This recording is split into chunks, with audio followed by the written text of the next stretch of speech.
the political atmosphere in Nigeria is already heating up as the country looks ahead of the 2027 elections. The center of the storm is the debate over a new INEC chairman, a choice that opposition leaders and civil society groups say will shape the credibility of the next polls. Critics are warning against partisan influence in the process, while supporters of the ruling APC argue that the President Tinubu is constitutionally empowered to make the appointment. Meanwhile, coalition talks among opposition parties are quietly gaining traction, with discussions on whether a united front can dislodge the APC at the ballot box. Beyond election politics, the bigger picture remains the state of the nation, from the economy and insecurity to governance and reform promises. Many Nigerians are grappling with hardship, and the political class faces pressure to provide solutions rather than endless wrangling. Tonight, we sit down now with Senator Shehu Sani, a former lawmaker, activist, and one of the country's outspoken political voices, to unpack some of these issues. Thank you so much, distinguished, for joining us tonight on the program.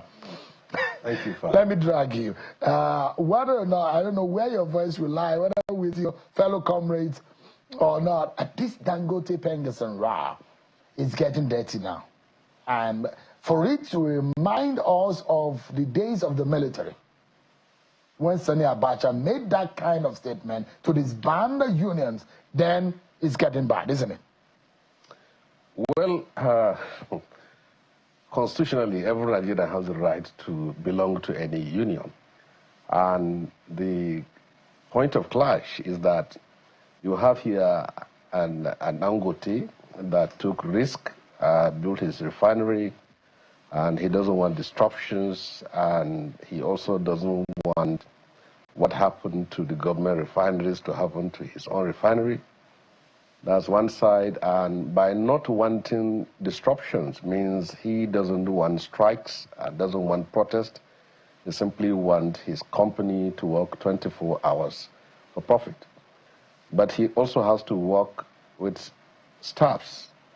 And now we have here a union that is constitutionally empowered and enabled to protect and defend the rights of workers. If you have workers that are not unionized, certainly they will be exploited, they will be abused, and their rights will not be protected. So that is the area of clash. And I believe that if Dangote has been able to live in peace with unionists that were working in his other companies, he can reach an agreement with these unions, and then this issue can be solved. We should avoid a situation where we move to a strike that will certainly affect everybody in Nigeria. President Bola Tinubu is not alien to oil and gas conflicts and situation. Do you think the president himself should intervene at this point? Because I guess he's still the Minister of Petroleum, as much as we know. Well, the fact that tomorrow the Ministry of Labor is inviting Pengasan to a talk, it's clear that government has an interest and responsibility to ensure that this problem is addressed. I heard you make a reference to the role of Pengasan. Nigeria is proud of the leadership of Pengasan in the past and the present. They have always stood in defense of the ideals of freedom and democracy, and we are very much proud of that. And for Dangote, as an industrialist, he also has brought in a pride and honor to Nigeria, and his one son, which we are all proud of. But he needs to understand that workers must be part of the union. And then it is only on the basis that they attempt to disrupt operations that he can take measures to address them. But to say that they can't be members of union and for them they are sacked, I don't think that is right to do. But Nigeria is proud of what he has done. And the whole world now see Nigeria as a petroleum power, courtesy of what he has done. And as such, it shouldn't be destroyed or damaged by this kind of frustrated relationship with Pengasan. Let me ask you, Senator, what do you make of the new figures that we're seeing about the economy? Looks like things are looking up, but the microeconomic side of things are still not is still not very desirable, which means that yes, we are having very good-looking macroeconomic figures. We're seeing growth, GDP growth. We're seeing inflation deep and all that. But when people's purchasing power and the ability to be able to put food on their table is still not well guaranteed and solid, people will think that this government doesn't have their interest. That's a dilemma, isn't it? A very big one for this government. Well, what we need to consistently remind ourselves that Nigeria is a developing country, and majority of our people are poor, and people live and survive by the day. And whatever economic indices that is bandied about, as long as it does not translate to a good living condition for the ordinary people in the street, certainly people will not be able to understand it. I can understand economic experts that will come with figures of economic growth here and there, and it's a fact. But as long as the people are concerned, if that does not translate to lower cost of living, those figures means nothing to the ordinary man. So in that aspect, I think what is important now is that each time we are implementing economic reforms, there should be consideration, regard, and cognizance of the situation in which the common man is, and see how that can be addressed. Is there anything this government can do to better the lot of those who are still not feeling the effect of the economic growth or the improvement in the economy? There are those who have agreed that, yes, we're taking a good turn and we're making tremendous progress, but then if the average person is still not feeling it, it still amounts to the fact that a large amount of, how eroded our middle class is being. It's the poor, a massive number of the poor people. Is that something that this government needs to take cognizance of to do immediately? They spent over 300 billion already in social safety net and investment, but then is that enough? What else do they need to do? Urgency is the nature of the timing now. It's an urgent need for the government and the president to rise up and fix things. We've gone past the halfway mark. You see, you can't just run a country or the economy of a country by reading economic textbooks and 2 + 2 = 4, 4 + 4 = 8. It does not work that way. From my understanding, the economic model we are running as a country today is the neoliberal one. Capitalism is being practicalized as the economic ideology of governance as it is now.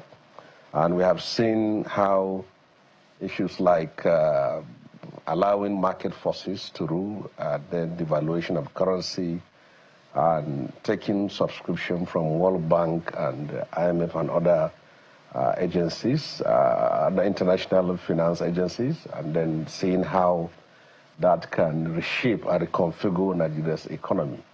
Well, that is good on paper, but as a developing country, like I've said earlier, where the mass of our people are poor, you have to take cognizance of the fact that when people cannot feed properly, they cannot pay their rent, they cannot pay the tuition of their children, they are finding it difficult for them to survive daily, then you are only stoking the fire of an uprising in a nation like this. And then what can the government do? The government has to implement economic reforms with human face, while hoping that market forces will work. They also have to take cognizance of the fact that people on the lower strata of the society need to be supported. I have read somewhere where they said 300 billion has been pumped in to the common people as far as the issues of alleviating their suffering is concerned. Well, that's a good one, but to what kind of people?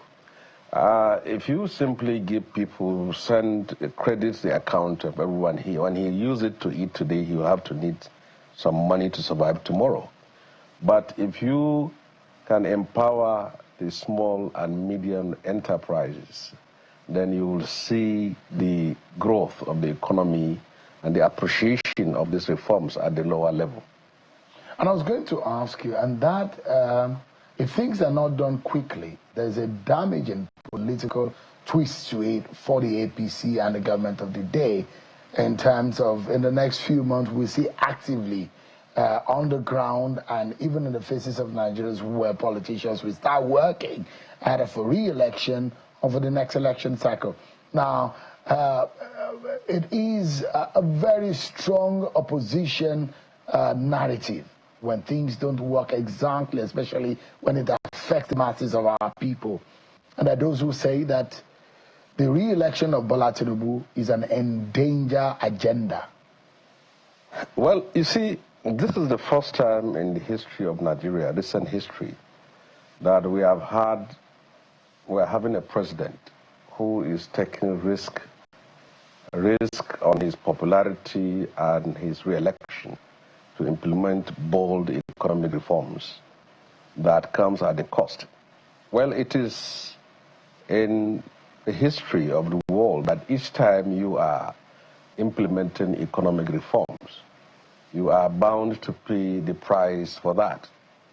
And it has happened in Singapore under Lee Kuan Yew. It happened in Malaysia under Mahathir Mohamad, Sukarno in Indonesia. And we have also seen the UK's economy being reconfigured under Margaret Thatcher in the early 80s. So when you unfold an economic reform program, the attendant consequences will be the hardships and the price people have to pay. But, and also, another side of it is that no president has ever been popular when he introduced economic reforms that comes with such high prices as far as cost of living is concerned. But as time goes on, and when the result of this economic program start bearing fruit, then people will now see the other side of the sacrifice which they have made. But for now, what we are seeing is like the disruption of a construction site.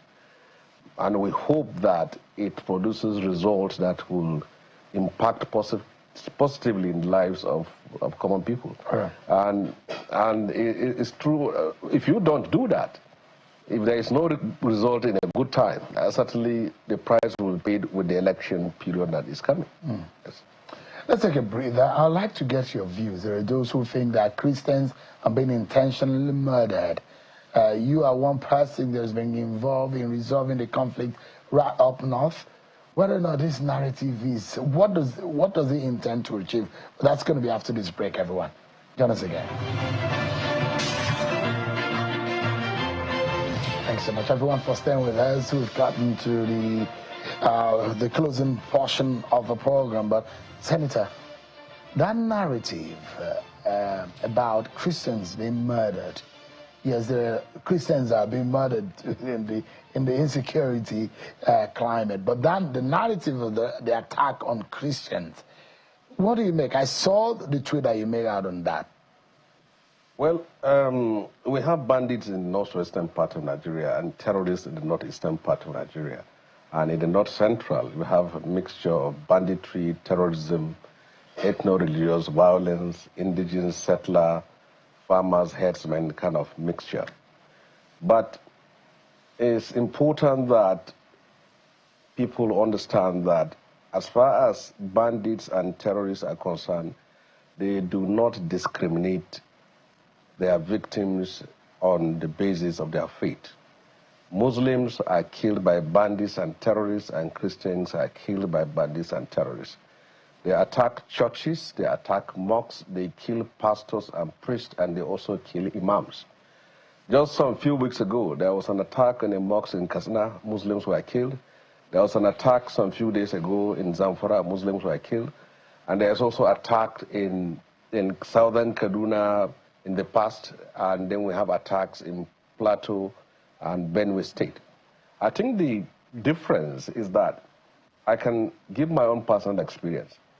When I was in the Senate, and there was killings in southern Kaduna and killings in northern Kaduna, then you will see the lawmakers from the Christian southern Kaduna standing up on the floor of the Senate and House of Reps and making it public on the issue of these attacks and the sufferings of their people, how their people were raped, killed, and their villages were razed.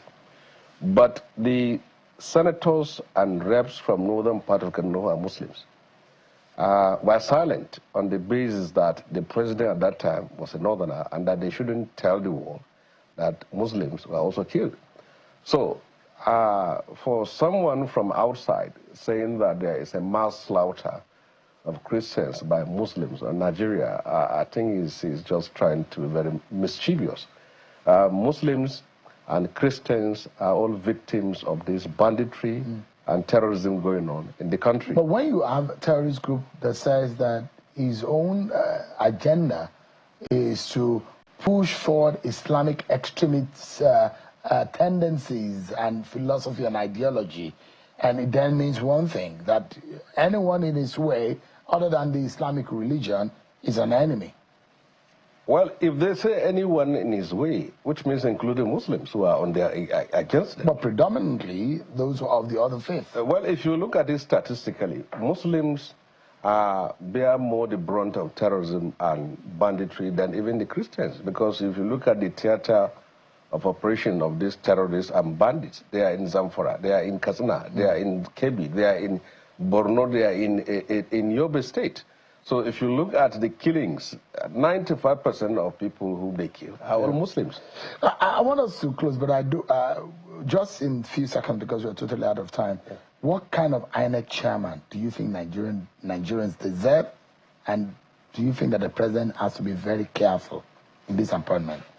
You see, whenever the public are being invited to a public hearing on constitutional amendment, you find out that 98% of those who attended there are there for creation of states.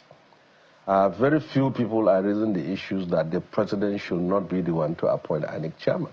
And this is the consequences of it.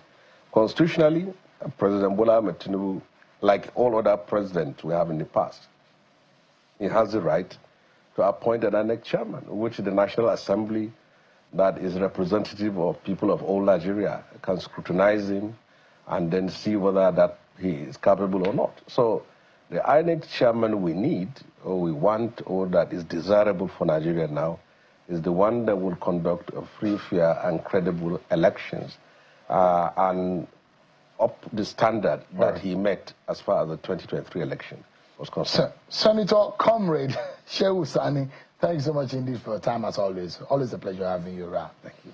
That's our show for tonight, everyone. Many thanks for watching. I'm Shehu Akimale. God bless Nigeria.